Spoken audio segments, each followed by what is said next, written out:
हाय दोस्तों, स्वागत है फिर से एक नई वीडियो में आप सभी लोग को। आज की इस वीडियो में हम लोग क्लास टेंथ के चैप्टर 3 संस्कृत के चैप्टर 3 जिसका नाम है आलस कथा, इसके ऑल ऑब्जेक्टिव को देखेंगे। पिछली वीडियो में हम लोगों ने चैप्टर 2 के ऑब्जेक्टिव को देख लिए हैं, तो वीडियो नहीं देखे हैं तो जाकर देख लीजिएगा। इस वीडियो में हम लोग आलस कथा के ऑल ऑब्जेक्टिव को देखेंगे। और चैनल को सब्सक्राइब नहीं किए हैं तो चैनल को सब्सक्राइब कर लीजिए। 2026 बोर्ड एग्जाम की तैयारी इस चैनल पर आप लोगों को बेहतरीन ढंग से कराई जाएगी। और व्हाट्सअप ग्रुप का लिंक नीचे डिस्क्रिप्शन में दिया हुआ है वीडियो का, वहां से व्हाट्सअप ग्रुप में जुड़ जाइए ताकि जो PDF है सभी आप लोगों को दिया जा सके। सभी चैप्टर्स और सभी सब्जेक्ट का PDF आप लोगों को दिया जाएगा बिल्कुल फ्री में, तो व्हाट्सअप ग्रुप में जुड़ जाइए। चलिए फिलहाल वीडियो को शुरू करते हैं। देखिए सब जितना भी क्वेश्चन है VBI क्वेश्चन है, ये सब देखिए 22, 23 और 19, 18 में सब क्वेश्चन पूछा गया है। तो इसका पहला नंबर क्वेश्चन देखते हैं। देखिए पहला नंबर क्वेश्चन है, आलस कथा के अंतर्गत मिथिला में कौन मंत्री थे। यानी आलस कथा पाठ के अंतर्गत मिथिला के मंत्री कौन है। तो इसका राइट आंसर कौन सा हो जाएगा, जल्दी से बताइए। तो इसका राइट आंसर हो जाएगा ऑप्शन नंबर सी, यानी वीरेश्वर। वीरेश्वर क्या है, मिथिला के मंत्री हैं। दूसरा नंबर क्वेश्चन देखते हैं, वीरेश्वर कैसा मंत्री था। वीरेश्वर कैसा मंत्री था, तो इसका सही आंसर कौन सा हो जाएगा, ऑप्शन नंबर सी, यानी दयालु और दानशील। वीरेश्वर कैसा मंत्री था, तो दयालु भी था और दानशील भी था। तो 2 नंबर क्वेश्चन हो गया। तीसरा नंबर क्वेश्चन देखते हैं। ये तीसरा नंबर क्वेश्चन है, आलसशाला में आग क्यों लगाई गई थी। आलसशाला में आग क्यों लगाई गई थी, तो आलसियों की चिन्हित परीक्षा लेने के लिए, आलसियों की परीक्षा लेने के लिए, यानी वास्तविक आलसियों के चिन्हित करने के लिए, यानी वास्तविक आलसी कितने हैं उन्हें चिन्हने के लिए और धूर्त लोग की परीक्षा लेने के लिए आलसशाला में आग लगाई गई थी। तो ये आप लोग समझ गए। चलिए 4 नंबर क्वेश्चन है, नियोगी पुरुषों आलसशालाए वही दायित्वा निरु या मुसु रेखांकित पद का प्रश्न निर्माण विकल्प से चुनकर लिख दीजिए। इसका सही आंसर होगा ऑप्शन नंबर सी, यानी कुत्रु। ऑप्शन नंबर सी इसका राइट आंसर हो जाएगा।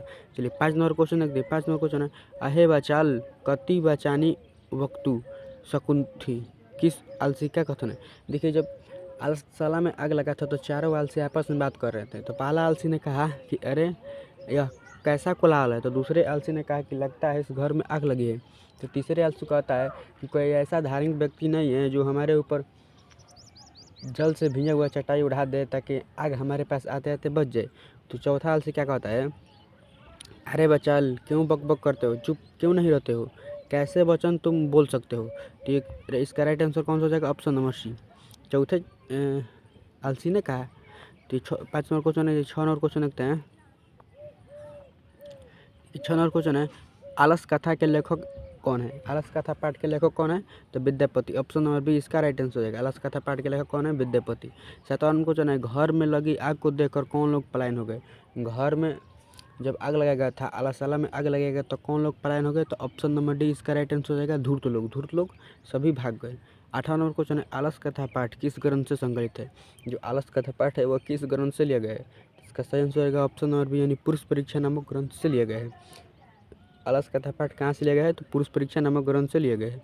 देखिए 9 नंबर क्वेश्चन है, बही का अर्थ क्या होता है। बही का अर्थ क्या होता है, तो ऑप्शन नंबर ए इसका राइट आंसर हो जाएगा, आग। आग होता है बही का अर्थ। बही का अर्थ क्या होता है, तो आग। ये हो गया। चलिए 10 नंबर क्वेश्चन देखिए। 10 नंबर, तर्कयत यदस्मिन् गृहे अग्नि लगस्य किस आलसी की उक्ति है। लगता है इस घर में आग लगा है, यह किसने कहा। तो पहला आलसी, प्रथम आलसी जो था उसने कहा कि लगता है इस घर में आग लगा है। नहीं, इसका option number B right answer होगा, दूसरे आलसी ने कहा। पहले ने कहा था कि अरे यह कैसा कोलाहल है, कैसा हाला है। तो दूसरे ने कहा कि ये लगता है इस घर में आग लगी है। तो इसका राइट आंसर हो जाएगा बी, द्वितीय आलसी ने कहा। देखिए 11 नंबर क्वेश्चन है, आलस कथा कैसी कथा है। आलस कथा कैसी कथा है, तो एक व्यंग्यात्मक कथा है। क्या है, एक व्यंग्यात्मक कथा है। ऑप्शन नंबर डी इसका राइट आंसर हो जाएगा, व्यंग्यात्मक कथा है। चलिए आगे क्वेश्चन देखते हैं।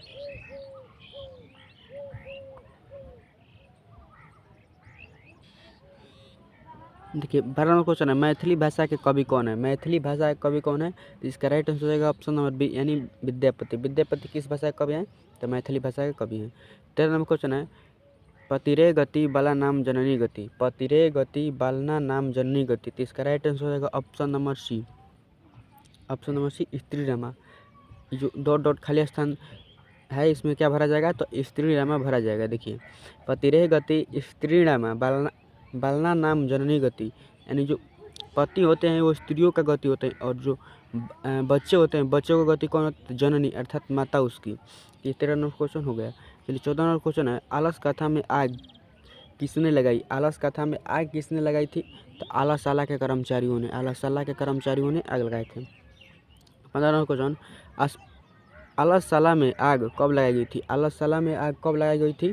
तो इसका राइट आंसर हो जाएगा ऑप्शन नंबर सी, जब सब लोग सो रहे थे। दिन में नहीं होगा, जब सब जग रहे थे नहीं होगा, जब भोजन कर रहे थे यह भी नहीं होगा, रात में नहीं होगा।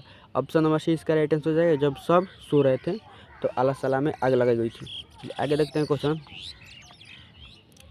आगे 16 नंबर क्वेश्चन है, देखिए, आलसशाला पाठ में अहो कथम कोलाहलम किसकी उक्ति है? यानी कौन से आलसी ने कहा कि अरे यह कैसा कोलाहल है?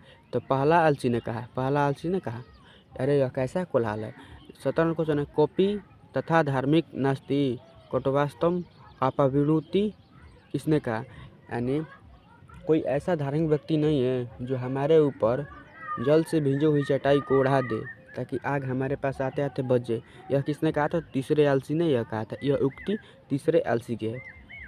इसका राइट आंसर होगा ऑप्शन नंबर सी हो जाएगा इसका राइट आंसर। 18 नंबर क्वेश्चन है, नीतिकार आलस को क्या मानती है? जो नीतिकार लोग होते हैं वो आलस को क्या मानते हैं? तो शत्रु मानते हैं, शत्रु रिपु रूपम यानी शत्रु मानते हैं। चलिए 19 नंबर क्वेश्चन है, वास्तविक आलसियों की संख्या कितनी थी? वास्तविक आलसी कितने थे? तो ऑप्शन नंबर सी इसका राइट आंसर होगा 4। 4 क्या थे? वास्तविक आलसी थे, और सभी लोग धूर्त थे जो आग लगाने के बाद पलायन हो गए। चलिए आगे क्वेश्चन देखते हैं 20 नंबर क्वेश्चन है, सबसे बड़ा शत्रु कौन है? सबसे बड़ा मनुष्य का सबसे बड़ा यहाँ होना चाहिए, मनुष्य का सबसे बड़ा शत्रु कौन है? तो ऑप्शन नंबर बी इसका राइट आंसर हो जाएगा आलस। आलस क्या है? तो मनुष्य का सबसे बड़ा शत्रु है। चलिए 21 नंबर क्वेश्चन है, बनावटी आलस दिखाकर कौन लोग भोजन ग्रहण कर रहे थे? यहाँ लोग होना चाहिए था, तो इसका सही आंसर कौन सा हो जाएगा? धूर्त। ऑप्शन नंबर सी, धूर्त लोग क्या कर रहे थे? बनावटी आलस बनाकर आलसियों के साथ भोजन ग्रहण कर रहे थे। चलिए 22 नंबर क्वेश्चन है, चारों आलसियों को कैसे बाहर निकाला गया? जब आग लग गया और चारों आलसी बाहर नहीं निकल रहे थे तो नियोगी पुरुषों ने उनकी हत्या के डर से सभी आलसियों को बाहर निकाले। लेकिन क्वेश्चन कह रहा है कि यहाँ कैसे बाहर निकाला गया? तो ऑप्शन नंबर सी इसका राइट आंसर हो जाएगा, यानी केस का मतलब होता है बाल पकड़कर बाहर निकाला गया। 23 नंबर क्वेश्चन है, स्थिति शोका मूल्य ही के न धावंती जतवा, यह उक्ति किस पाठ से संकलित है? इसका अर्थ होगा कि अपने जाति का सुख देखकर कौन लोग नहीं दौड़ते हैं, कौन लोग नहीं धावते हैं। इसका हिंदी हो जाएगा। तो यह युक्ति किस पाठ से लिया गया है? तो ऑप्शन नंबर ए हो जाएगा, यानी आलस कथा पाठ से लिया गया है। चलिए 24 नंबर क्वेश्चन को देखते हैं। 24 नंबर क्वेश्चन है, अपनी भूख मिटाने के लिए कौन कुछ भी नहीं करते हैं? देखिए अपनी भूख मिटाने के लिए भी कौन कुछ नहीं करते हैं? तो ऑप्शन नंबर बी इसका राइट आंसर हो जाएगा आलसी। आलसी अपनी भूख मिटाने के लिए कुछ भी नहीं करते हैं। 25 नंबर क्वेश्चन है, आलसशाला में आग लगाने पर भी कितने आलसी नहीं भागे? जब आलसशाला में आग लगा तो सभी धूर्त लोग भाग गए, लेकिन जो 4 वास्तविक आलसी थे यह नहीं भागे। राइट आंसर सी इसका हो जाएगा। 26 नंबर क्वेश्चन है, संसारों में बच्चों की साचा रक्षक कौन है? संसार में बच्चों की साचा रक्षक माँ होती है, माँ। ये हो गया। 27 नंबर क्वेश्चन है, आलस कथा पाठ में किस दोष का वर्णन किया गया है? आलस कथा पाठ में किस दोष का वर्णन किया गया है? तो ऑप्शन नंबर सी इसका राइट आंसर है, यानी आलस नामक दोष का वर्णन किया गया है। 28 नंबर क्वेश्चन देखिए, गरीबों और अनाथों को प्रतिदिन कौन भोजन कराता था? गरीबों और अनाथों को प्रतिदिन कौन भोजन कराता था? तो वीरेश्वर। ऑप्शन नंबर डी इसका राइट आंसर हो जाएगा वीरेश्वर, जो मिथिला का मंत्री था। 29 नंबर क्वेश्चन है, मनुष्यों को कौन नष्ट कर देता है? मनुष्य को कौन नष्ट कर देता है? ऑप्शन नंबर सी इसका राइट आंसर हो जाएगा आलस। आलस से जो है मनुष्य को नष्ट कर देता है। चलिए आगे क्वेश्चन देखते हैं। 30 नंबर क्वेश्चन है, देखिए 30 नंबर क्वेश्चन है, आलस कथा पाठ में किस महत्व का वर्णन किया गया है? यानी किसके महत्व का वर्णन किया गया है? तो मानव गुण के महत्व का वर्णन किया गया है, क्योंकि आलस्य क्या है? आलस्य एक मानव का ही गुण है। 31 नंबर क्वेश्चन देखिए, वीरेश्वर नाम का मंत्री कहाँ रहता था? जो वीरेश्वर नाम का मंत्री है वो कहाँ रहता था? तो ऑप्शन नंबर 20 का राइट हो जाएगा, यानी मिथिला में वीरेश्वर नामक मंत्री रहता था, मिथिला में। तो ये आप लोगों का टोटल 31 क्वेश्चन था। आप लोग जल्दी से बताइए इस क्वेश्चन में से आप लोगों को कितने याद था? ये सब क्वेश्चन का आप लिखकर भी याद कर सकते हैं, या PDF लेना चाहते हैं तो व्हाट्सअप ग्रुप में जुड़ सकते हैं। ये सब PDF लेना चाहते हैं तो जल्दी से व्हाट्सअप ग्रुप में जुड़ जाइए, लिंक डिस्क्रिप्शन में दिया हुआ है। और चैनल पर नए हैं तो चैनल को सब्सक्राइब कर लीजिए, और चैप्टर 2 के सभी वीडियो को नहीं देखे हैं तो आप लोग देख लीजिएगा।